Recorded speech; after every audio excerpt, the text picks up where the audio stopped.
Hi ಎಲ್ಲ ಸ್ಪರ್ಧಾರ್ಥಿಗಳಿಗೆ ನಮಸ್ಕಾರಗಳು. ಇವತ್ತಿನ ಒಂದು ವಿಡಿಯೋದಲ್ಲಿ ನಾವು FDA ಗೆ ಸಂಬಂಧಿಸಿದ ಪ್ರಶ್ನೆ ಉತ್ತರಗಳನ್ನು ನೋಡೋಣ. ಹಾಗಿದ್ರೆ ನೀವಿನ್ನು ನಮ್ಮ ಚಾನೆಲ್ ಸಬ್ಸ್ಕ್ರೈಬ್ ಮಾಡಿಲ್ಲ ಅಂದ್ರೆ ಸಬ್ಸ್ಕ್ರೈಬ್ ಮಾಡಿಕೊಳ್ಳಿ. ಹಾಗೆ ಈ ವಿಡಿಯೋಗೆ ಒಂದು ಲೈಕ್ ಮಾಡಿ, ಈ ವಿಡಿಯೋನ ನಿಮ್ ಫ್ರೆಂಡ್ಸ್ಗೆ ಶೇರ್ ಮಾಡಿ. ದಯವಿಟ್ಟು ಈ ವಿಡಿಯೋನ ನೀವು ಕೊನೆವರೆಗೂ ನೋಡಿ. ಬನ್ನಿ ಹಾಗಿದ್ರೆ ಇವತ್ತಿನ ಒಂದು ಪ್ರಶ್ನೆ ಯಾವ ರೀತಿ ಇದೆ ಎಂದು ಚರ್ಚಿಸೋಣ. ಮೊದಲನೇ ಪ್ರಶ್ನೆ, ಯಾವ ರಾಜ್ಯ ನಾನು ಕೂಡ ಡಿಜಿಟಲ್ ಎಂಬ ಡಿಜಿಟಲ್ ಸಾಕ್ಷರತಾ ಕಾರ್ಯಕ್ರಮವನ್ನು ಇತ್ತೀಚೆಗೆ ಜಾರಿಗೊಳಿಸಿದೆ?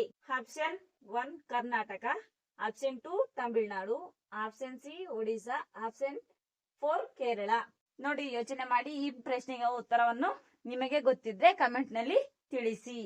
ಈ ಒಂದು ಪ್ರಶ್ನೆಗೆ ಉತ್ತರ ಆಪ್ಷನ್ 4 ಆಗಿರುತ್ತೆ, ಕೇರಳ.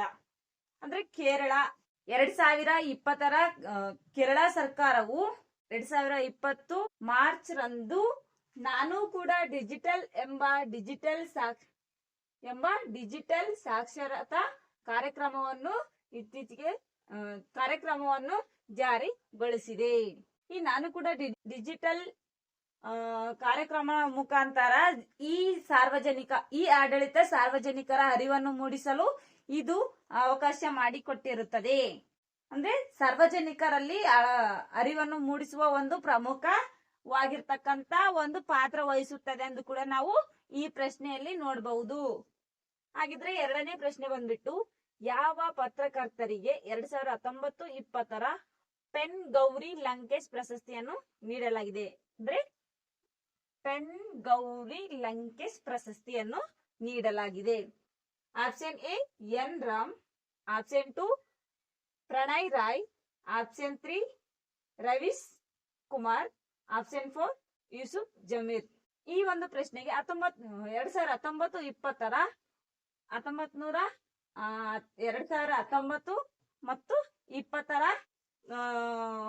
ಪೆನ್ ಗೌರಿ ಲಂಕೇಶ್ ಪ್ರಶಸ್ತಿಯನ್ನು ಜಮ್ಮು ಮತ್ತು ಕಾಶ್ಮೀರ, ಅಂದ್ರೆ ಇದಕ್ಕೆ ಉತ್ತರ ಇದು 2019 ಮತ್ತು 20ರ ಪೆನ್ ಗೌರಿ ಲಂಕೇಶ್ ಪ್ರಶಸ್ತಿಯನ್ನು ಜಮ್ಮು ಮತ್ತು ಕಾಶ್ಮೀರದ ಪತ್ರಿಕಾ ಉದ್ಯಮಿಯಾಗಿರ್ತಕ್ಕಂಥ ಯೂಸುಫ್ ಜಮೀಲ್ ಅವರಿಗೆ ಈ ಪ್ರಶಸ್ತಿಯನ್ನು ನೀಡಲಾಗಿದೆ ಎಂದು ನಾವು ನೋಡಬಹುದು. ಹಾಗಿದ್ರೆ ಮೂರನೇ ಪ್ರಶ್ನೆ ಬಂದ್ಬಿಟ್ಟು, ಮಾನವ ಶರೀರದಲ್ಲಿ ನೀರಿನ ಮಟ್ಟವನ್ನು ಡ್ಯಾಶ್ ಹಾರ್ಮೋನ್ ನಿಯಂತ್ರಿಸುತ್ತದೆ?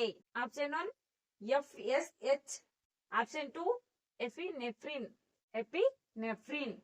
Option 3 ACTH, option 4 ADH.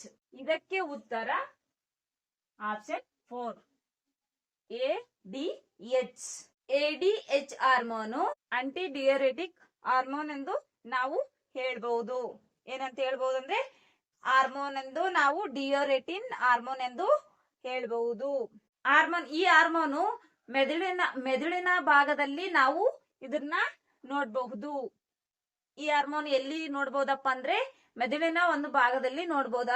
ರಕ್ತ ಚಲನೆಯಲ್ಲಿ ನಾವು ಈ ಹಾರ್ಮೋನ್ ನೋಡ್ತೀವಿ.